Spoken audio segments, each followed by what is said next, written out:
Jo sóc creient, tinc fe, i per mi la fe és, per dir-ho d'una manera, un camí que tinc la sort de recórrer tant amb un guia espiritual i amb els meus amics.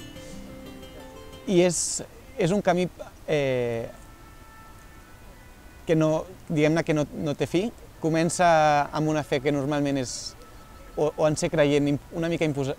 Jo vaig començar almenys imposat pels meus pares per una escola religiosa. Al principi no estava gaire content, però a mesura que vaig anar creixent i vaig notar que tenia certes sensibilitats i certes inquietuds, i moltes aconseguia donar-li respostes en la fe en Jesucrist i en la fe catòlica.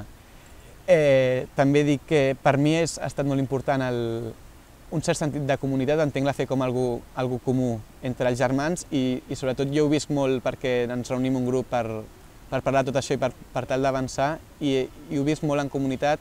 M'ajuda molt a créixer amb altra gent, escoltant testimonis cristians, testimonis no cristians, perquè al final tots remem en una direcció.